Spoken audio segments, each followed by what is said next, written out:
Hi and welcome to another War-Torn Studios video. In this video we're going to be doing like a study on sculpting a face.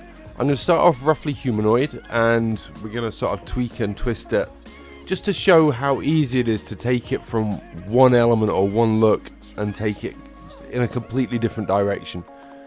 So we're going to start off with a roughly humanoid face where you can quite clearly see how we could refine that and become human, and end up going through like a goblin face and then bulking that out and thickening it up and turning it into a kind of orc bust. All this in VR, but the principles are exactly the same no matter what software you're using. I'm going to try and stick to the kind of tools that you can use in all software across the board. So this isn't a virtual reality sculpting tutorial, this is a sculpting tutorial sort of in general, showing you the principles of how something works as opposed to the specifics of a piece of software. So I'm going to start off with creating a sphere. We'll change to our move brush, and you can see I've got asymmetry on here. I'm going to pull out a bit of draft for the back of the head, and I'm going to pull down an area to represent where the chin is going to sit. I'm going to tuck in a little where the cheeks go, and immediately you can see it looks much less. I'm just hitting it with the smooth brush right now. You can see when I swap to my smooth, I get this tool with a little yellow band on it. That's sort of your biggest giveaway that that's a smooth. My move brush is that big round sort of grey sphere thing I've got going on the screen right now. So there I am with the move, and I'm just going to push in a couple of recesses for where the eyes are going to sit. Really basic level sort of forming of the clay right now. Pull out an area to indicate where the nose is going to live. We're not worrying about detail, we're not worrying about, right, I've made a nose, let's make that a photorealistic nose. I mean, all that happens as the sculpt progresses. Some of it happens by accident, you know, all on its own, so why stress the detail when you really don't need to?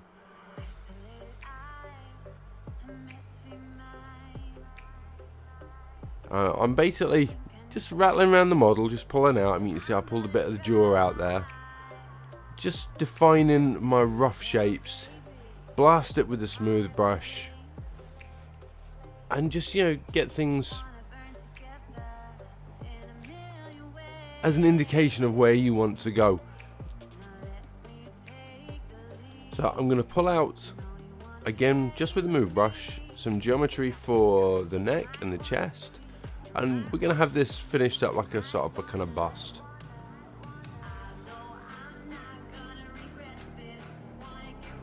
And we're still working, remember, from that initial sphere. We haven't created any more shapes in the scene. We're just pulling geometry where we want it, smoothing it off, and there is, you know, there's no mess in here, guys. What we've got already after a couple of minutes, we've got an easily recognizable as humanoid shape.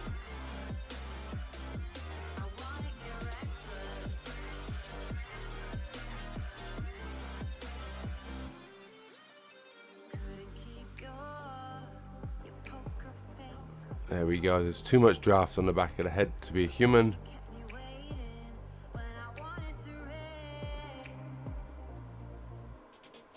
Now, I'm just showing here how easy it would be. You know, if you were making something other than human, you can really, yeah, you can pull this sphere in any way you wish to create any manner of weird and wonderful shape. But we're going to stick with humanoid, and we're going to define, I believe, we're going to define where the ears are next. So in line with the eyes, in line with the bottom of the jaw, so and where those two lines intersect is pretty much where the ear needs to live. You see, from the bottom of the jaw upwards, from the eyes across. And you know, all I'm going to do is pull a lump out for now. We'll get into making that a little more ear shaped. You can see, obviously, with my x-axis, this is done all the work on the other side of the model for me. Again, pushing and pulling, nothing special. And we're just helping ourselves out by throwing on a little more detail. No hardcore sculpting, always staying away, avoiding it at all costs, if you like, putting that detail in.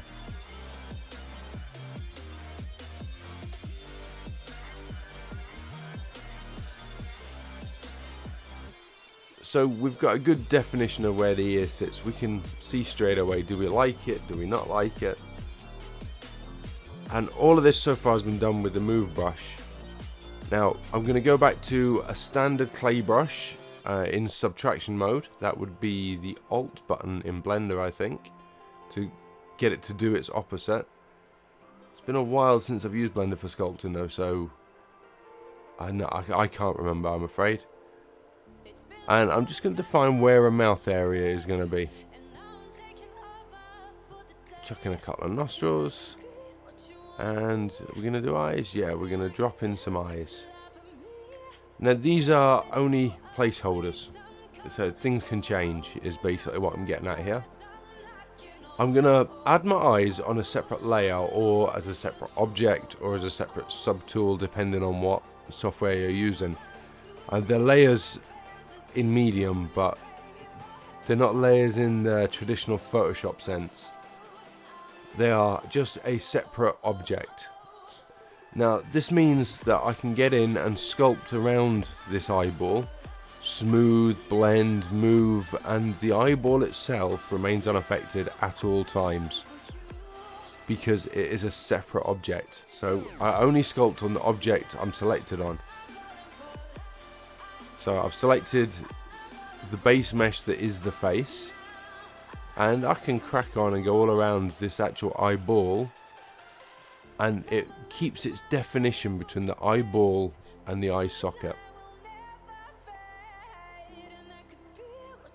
As you can see, I'm just demonstrating that I can't sculpt on that eye.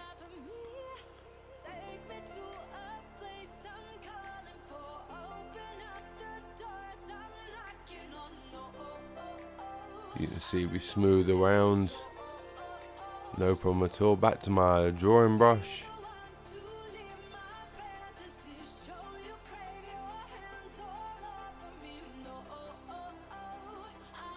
Now if you were sculpting a particular face, I couldn't recommend enough reference. It's the absolute god. I mean, I wouldn't ever approach any sculpting job without having a good selection of reference. This, on the other hand, is a study. It's like freehand drawing. It's all about developing your muscle memory, developing a good feel for the tools, and you're less concerned of the outcome of what you're doing. You're letting your imagination flow, is maybe a nice way of putting it. So we can see, I'm just saying, he looks very sad here, you know. We've got the downsloping eyes. Now just with the tweak of the eye, we've pulled the corners of the eyes up, and all of a sudden we've got quite an angry thing going on.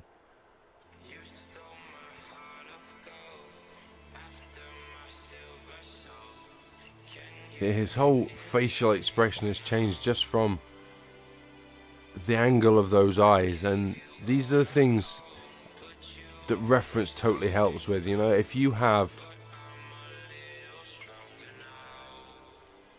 reference to a specific face that you're wanting to sculpt, and then several more references to the exacting expression you're wanting that sculpt to have, then you just start blending your references together within your work. But as I said, I like these studies. I do them quite often.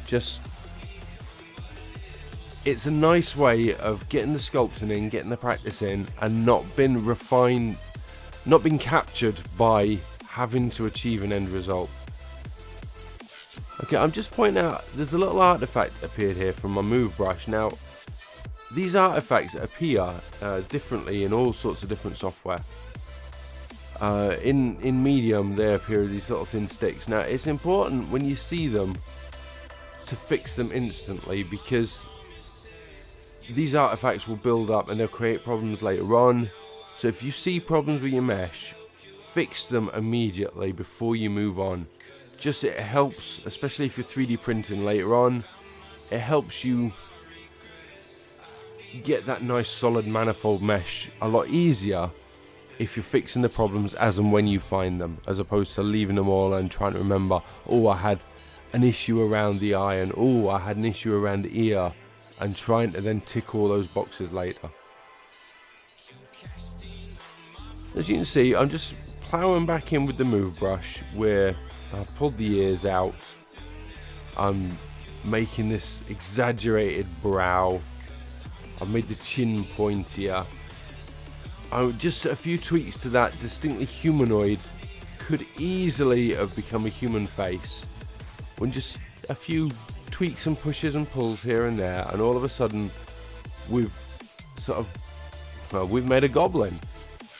Again, the detail, I mean, you probably noticed, even without much effort, the detail is really now starting to come out on the model. We're not really even sculpting in that detail yet, we're just pulling and pushing that sphere about to create a rough idea of the shape we want. And he's becoming detailed. This is what I mean, it happens all on its own, it's crazy. So I'm just getting a good old smooth, blast it with the smooth brush.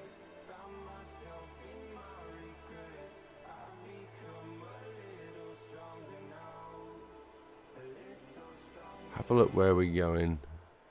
Now you can see I changed the eyes quite substantially here. I just thought they were pushed too far into the face. Now, depending on how you're using your software, what your software is, you could then just take that eyeball and move it within its layer. I mean, I'll demonstrate that exactly right here. But sometimes, again, software dependent, I can't just grab one of those eyeballs and move it left, meaning the other one will then move right. It doesn't work like that in this software. So basically what I do is I'll quickly delete that eyeball and just put in a fresh one.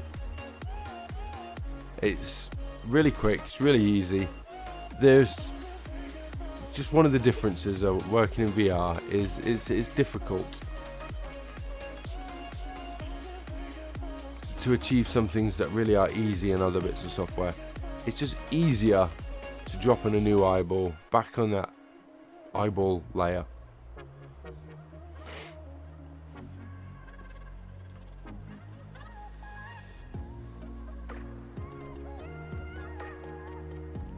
So we've gone back to the face base mesh.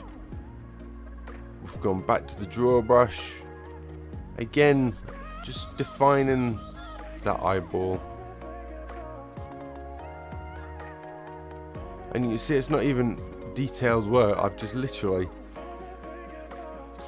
outlined where I want the eye to be.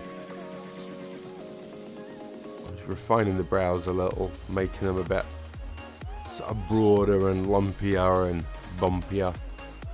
Just throwing in circles. This again you could do with any standard draw brush. Maybe I'll be using the clay build-up tool for that in ZBrush because I love that tool.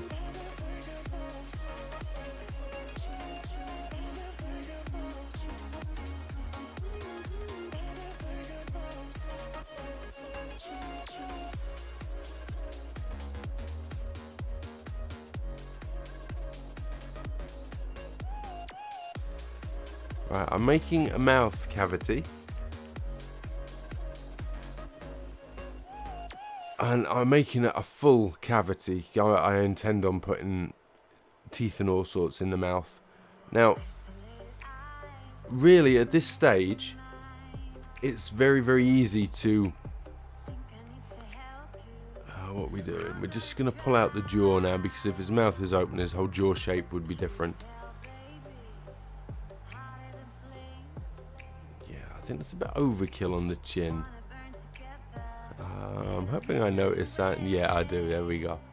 But overkill on the chin area.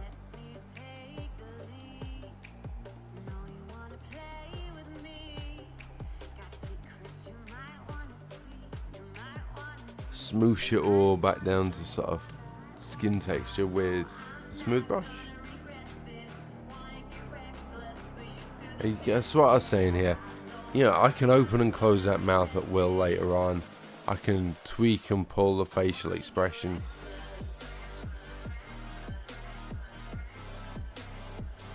It's just one of them things.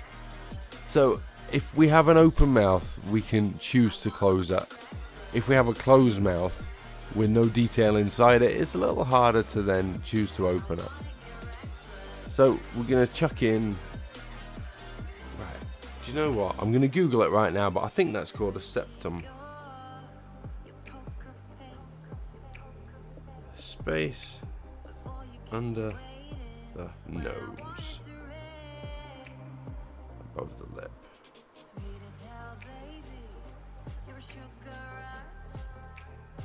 Oh, the philtrum. There we go. So we're just sculpting in the philtrum. We're putting some lips on. Again, not bothered by the detailing. We're not bothered or caught up, I should say, on perfecting these details. We're just putting in the rough block shape. We'll smooth it in, make it look nice. We can define the detail of it later. And as you can see, as the sculpt is progressing, we're getting more and more detailed, and yet still all we're concerned with is refining shapes. The detail is happening on its own.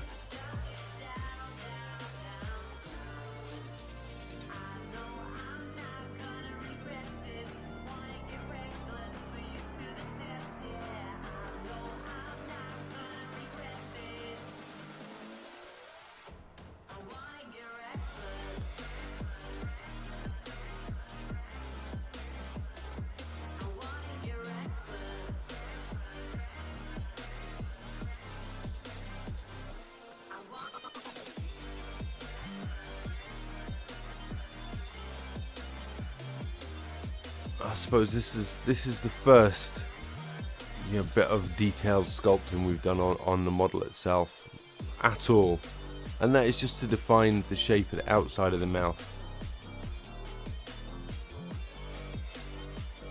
And even at that, I've not gone for dead sharp crisp edges here.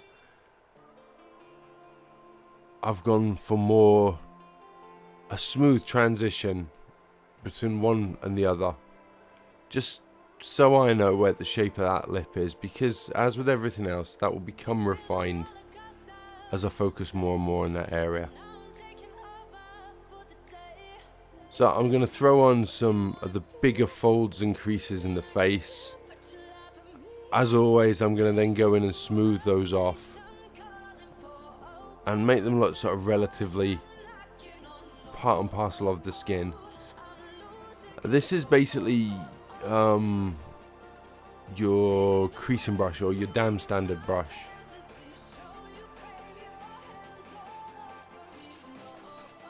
But you could even use the standard brush on subtract mode, you know.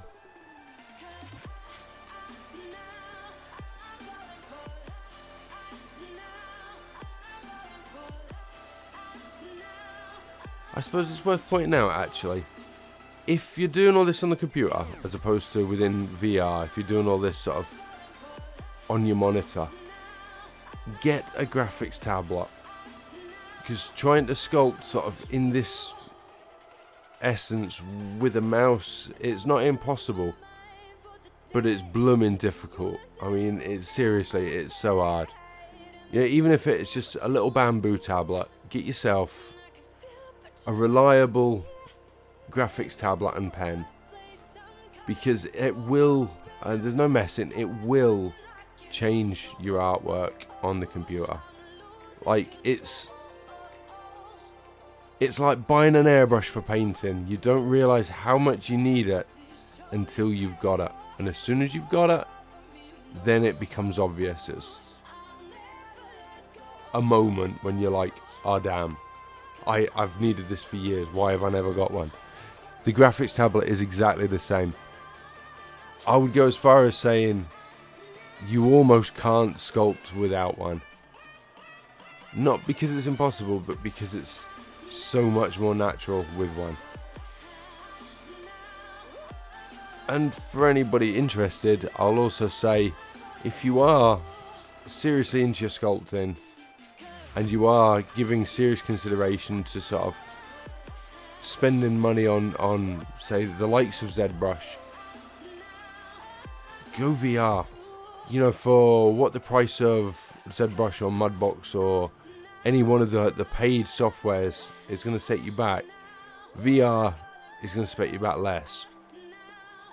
And I mean, I'm using Medium and it is unbelievable. The more I use this software, the more I realize it's still early access stuff. It's still a brand new bit of software. They're really active in the community and they're always sort of discussing what's coming next, what the new upgrades will be. It is unbelievable. It's a game changer. I mean, in the community, the specific Facebook group, I mean, there's stuff on there that is photorealistic that people have been putting out. You know, they've been going from Medium to the likes of Substance Painter or Marmoset, and you know, I'm blown away by some of the work because it's you don't expect to see it from something that when it was released was viewed as a bit of a gimmick or a toy. It's becoming serious software. I mean, this really is becoming solid serious software. We're going finally back to concentrate on the ears now. So I'm getting a little definition behind the ear.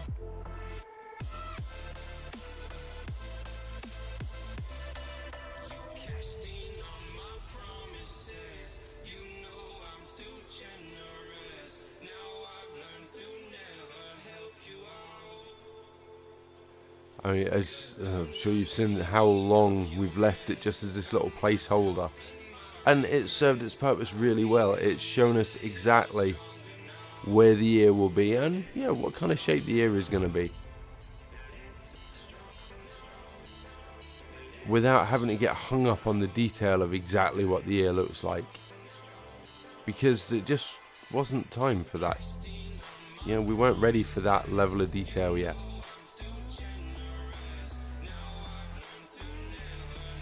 So I'm just cutting in, move brush, standard draw brush on its subtract mode, and just literally drawing on the shape of what I think a goblin's ear would look like.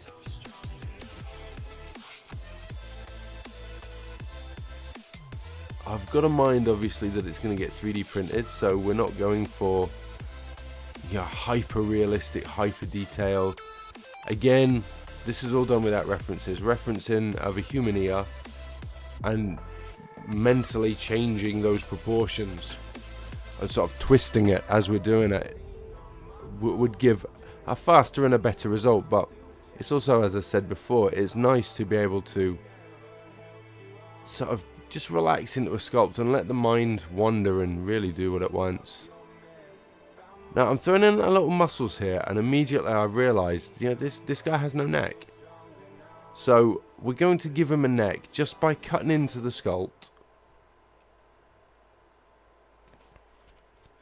So cut smooth, cut smooth, cut smooth, and just give him a bit of clearance between his chest and upper body and his head, because he had no neck. It was non-existent.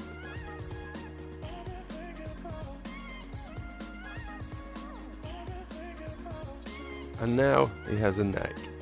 Now, when I'm doing something like that, I'm sort of fixing a mistake from the initial sculpt. I like to cut in further than need be, so I can then go back in and lay on the musculature. Whereas if I try to sculpt down and leave that musculature in place, it's a much harder thing to achieve. Whereas sculpting too far and adding clay back to it is a much easier thing. I'm just going to refine some of the muscle groups and just, you know, make him sort of pop out a little bit. I mean, he's a fantasy creature. We can afford to have fantastical muscles. And I'm doing that just by dropping on a bit of clay and smoothing it in.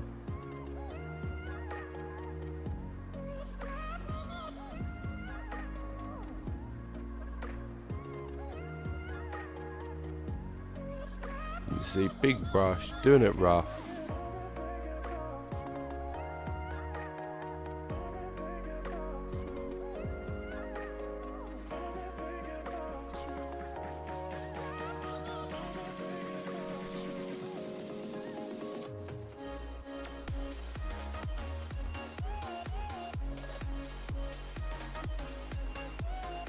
Again, big brush on a raise. No messing, big bold shapes.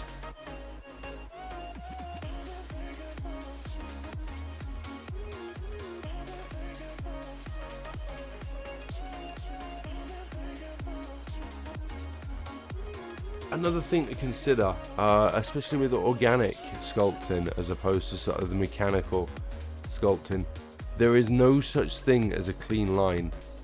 So the more lumpy, bumpy, or wobbly, if you like, that your strokes are, by the time they're smoothed back in and sort of made to look organic, the more natural they're going to look. Because, yeah, just start looking at pictures and trying to picture sculpting them, and you'll realise there is no smooth lines, there is no clean, straight edges. Sort of the whole point of organics is they're all different. They're all sort of a very fluid thing. I'm just saying here, I'm defining the jawline a little more. I didn't like it. It wasn't strong enough or bold enough. So I've just cut a chunk out, I feathered it back into the skull, and then mooshed it all with the smooth brush. Now I'm avoiding the actual cut on the jawline whilst I smooth in the majority of it, and then just give it a little tickle to clean off any sharp edges. And that's given me a very pronounced jawline on him now. Much sharper and crisper.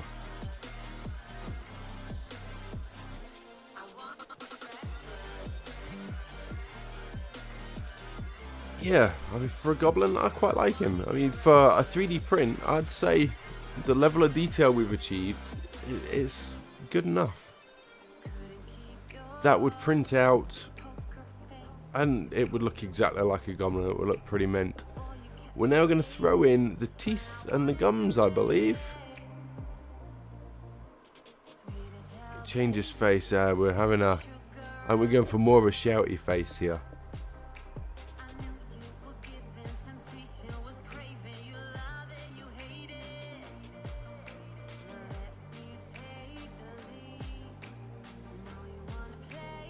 Again, as you can see, with a few small pushes and pulls, it completely changes the expression of the face. Yeah, you can see with very little work from here, we could make it angry and shouty, we could make it scared and worried. Just a few little small pushes and pulls in the right place. And don't be scared, guys, because you have an undo button, so rag it around, see what happens. You can always hit the undo and go back. You can always save this as, yeah, blank expression, and then start saving it as expression 1, expression 2, expression 3. You know? Right, I'm literally drawing in gums here. Standard draw brush, nothing special. We're going to smoosh that in with the smooth brush. I'm avoiding any cavities in the roof of the mouth and under the tongue area, just because they're a pain in the ass. You know, if you're printing out, if it can't be seen, it doesn't need to be there, that kind of attitude. But I've left this defining line above and below where the gum and the lip meet. That I've left, I've not smoothed, I've left that crispness in place.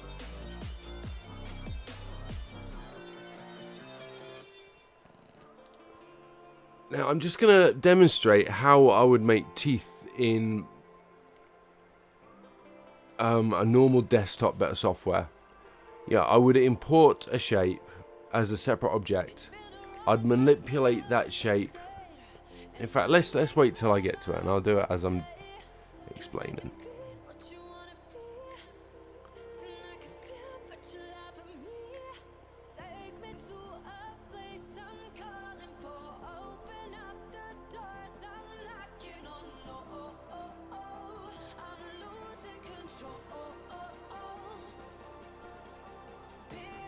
Yeah, we can lose all this video footage. I don't know what I'm doing here.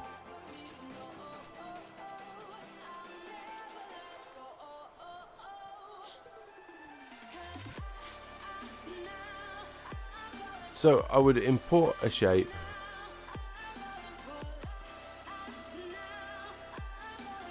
I would then manipulate that shape to make it tooth shaped.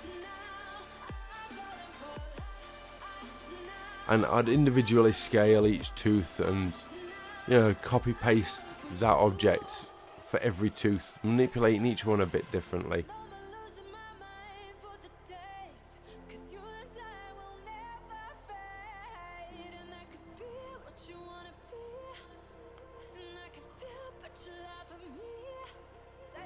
So that's how I'd do teeth.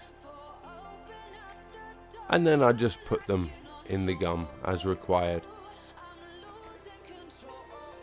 But because this is VR and because I can, that's not how I'm gonna do teeth. It's dead easy to do, but in the VR world it's even easier. So let's just get rid of them.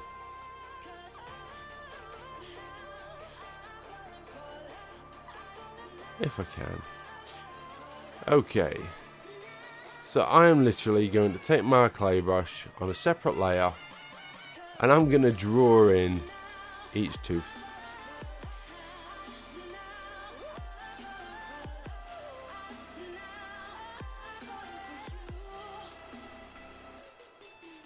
And they even give me a toothy brush, which is super cool. And I'm going to draw each tooth in the gum just where I want it. Simple as that.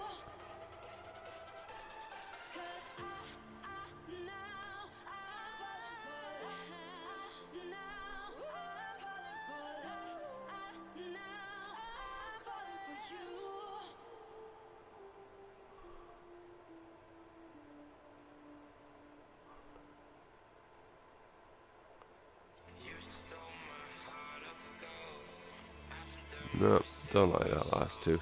Redo that. Yeah, thought so.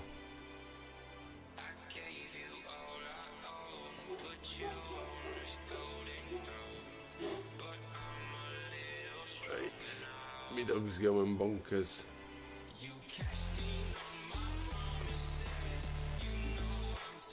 I'm going to chuck in a couple of fangs with the stamp tool. Now, there's various insert mesh tools in these various bits of software, or alternatively, you could get a sphere and pull it into the correct shape with like the snake hook tool or the move tool. The principle is exactly the same. I'm just going to go in and rub out the back of those fangs, and I'm going to have a look.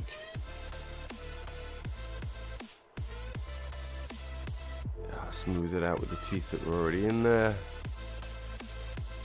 and I'm not happy. They were slanting far too much, so I'm going to reapply them, try and get my little straighter.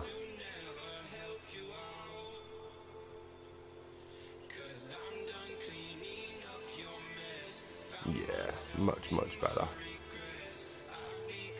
So I'm going to back to my layer brush.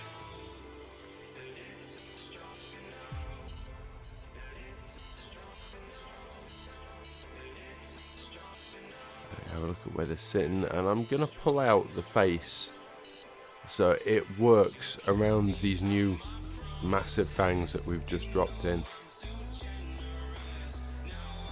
So I'm gonna pull, not quite that much. I'm gonna pull the mouth up around, or the gums if you like, up around the back of those fangs, just so it blends in a little better. And then I'm going to pull the lips out. Now I'm going to pull these out too far, much too far, so I know they're well and truly outside of the fang. I'm then going to adjust my view so I can see exactly what I'm doing, and slowly but surely bring that lip back in so it's nestled up nice and tight around that fang without intersecting it at all. Now, obviously, if we've got fangs like that, our jawline will be completely different, because you'd need a certain amount of bone and musculature to support that.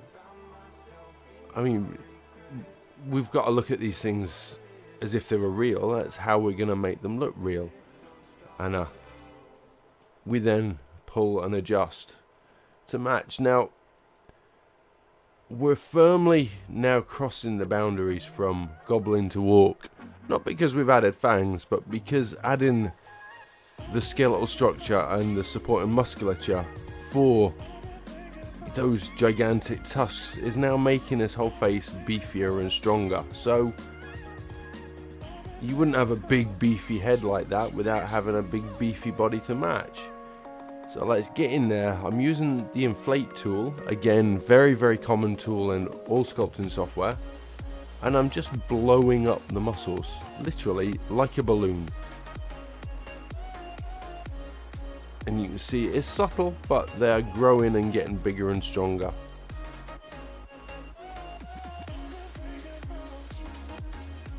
And all of a sudden, a subtle difference, and the whole guy's looking bulkier. We're now going to widen his shoulders, widen his chest,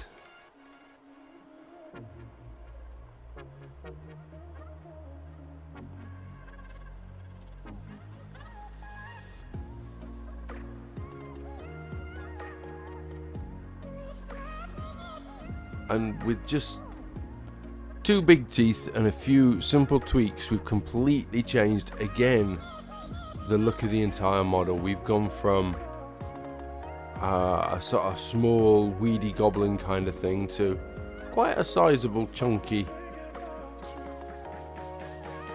I'm just trying to get my brush the right size, just for tweaking the end of his ear a little bit. I just want it pulled out a tiny bit more from the model.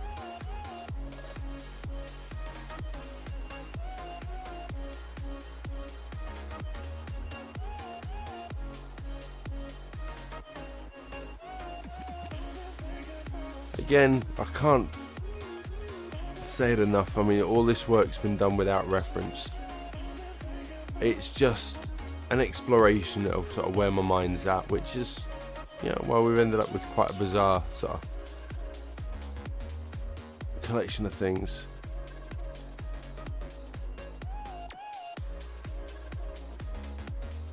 So we're now going to go in and we're going to really refine those cuts on his face.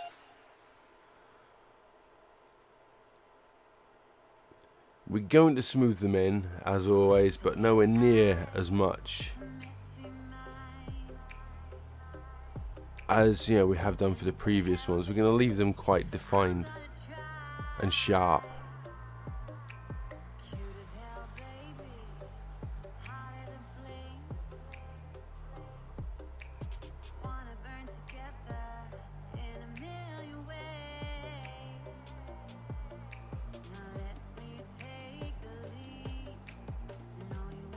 A good look around the model, seeing what we can see.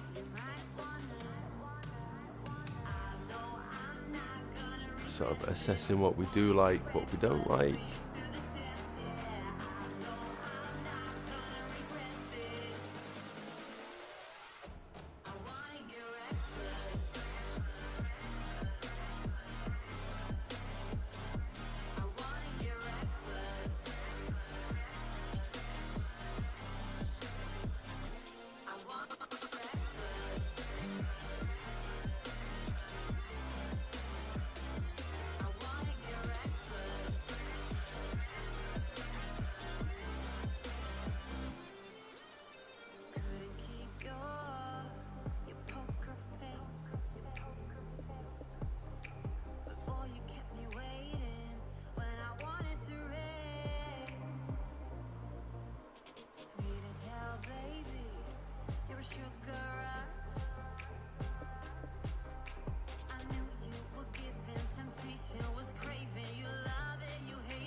You see, I'm now doing some really refined sort of smoothing around these cut-ins of detail, so that the actual cut-in has a smooth edge, but yeah, it's also still a very strong sort of defining feature, as opposed to a smaller general overall feature or a subtle bump. We're now going for refined, quite defined lumps and bumps.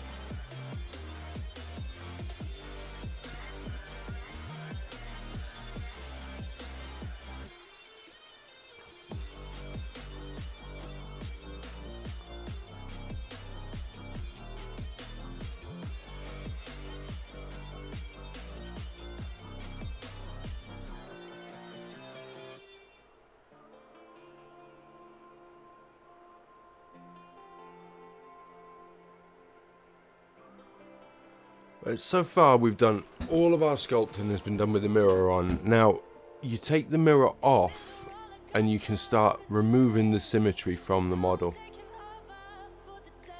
and that's really quite an important thing. Whilst a face is a symmetrical thing,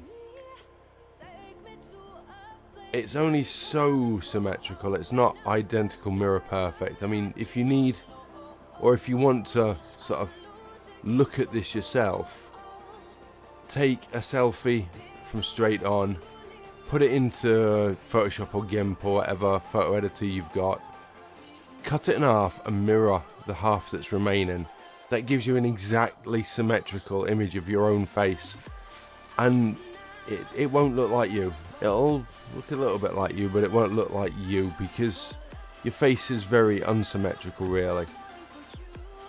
And that's something you need to achieve when you're sculpting. You know, the mirror, it saves you a lot of time, a lot of effort, but it never completely does the job, because we're not totally symmetrical.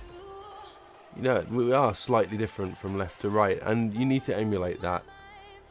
I mean, I'm dropping on, I'm really exaggerating that asymmetry by dropping on an old scar right across his eye. That, without a doubt, in one fell swoop, completely kills the symmetry, and it makes him look a lot more unique, sort of instantly. So you can see I've painted on, or drawn on, just like a line of geometry, or a line of clay, if you like, to represent where that scar is. Smooshed it in with the smooth brush. And now I'm going back in with just a standard brush tool on Subtract, and I'm defining the edges of it. I mean, just to make it pop a little more. Yes, in real life there wouldn't be a dimple each side of the scar, but you know, it's about highlighting detail and making them really stand out, and sometimes cutting in is more effective than just drawing outwards. Make sure the eye, you know, meets up with that scar properly.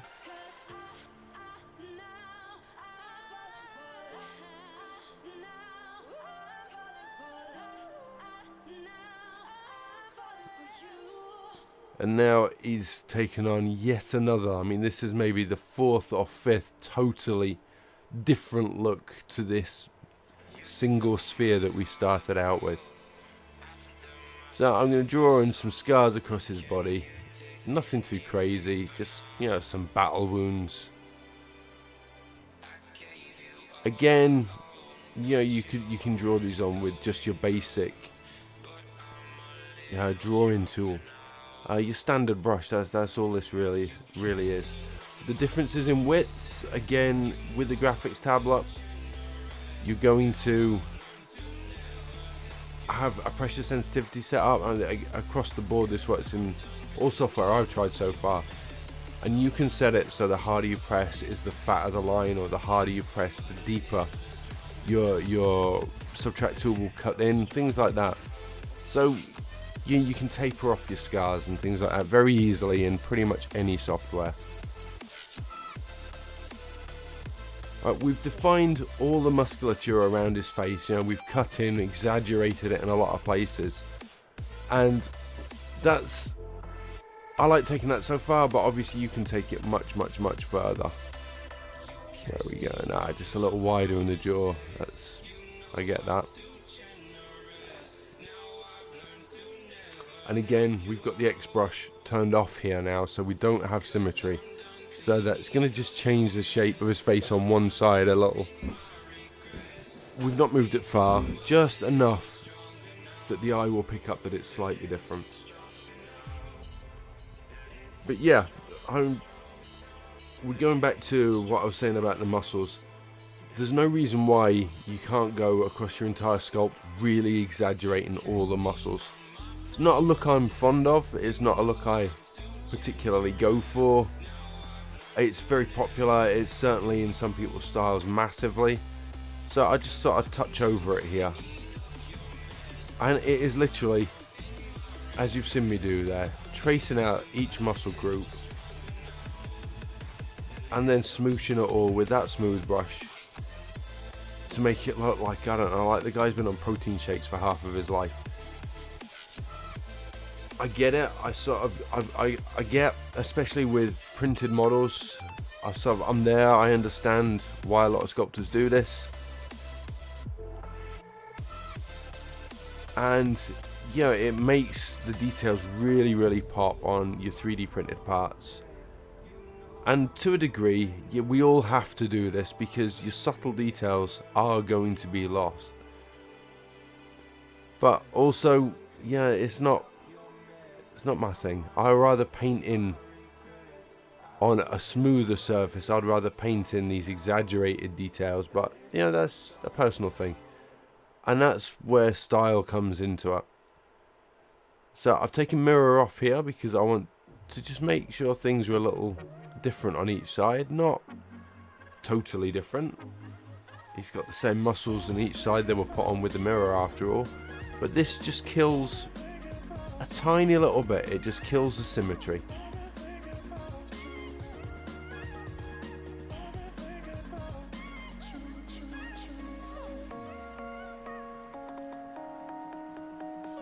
And we're just going to go back in and rejoin up those scars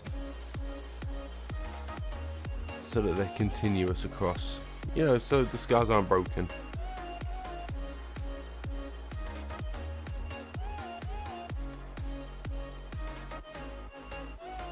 Smooching in those cutouts.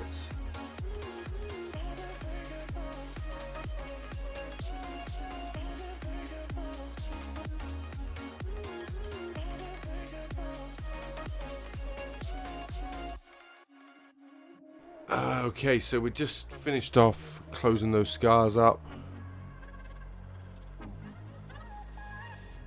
Just looking at sort of tweaking a few final parts.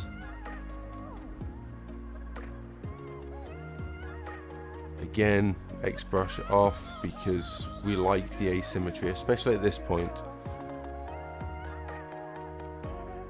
It just, you know, keeps it looking a little more interesting. So we go in, we check each side.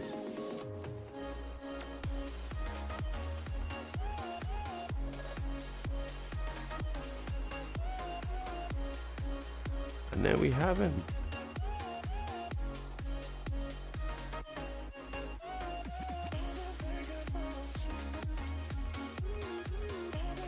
As always guys, if you liked it, hit that like button. If you want to see more, subscribe, spread the word, you know, get in contact if there's anything you'd like to see me sort of approach or sculpt, and I'll get right on it.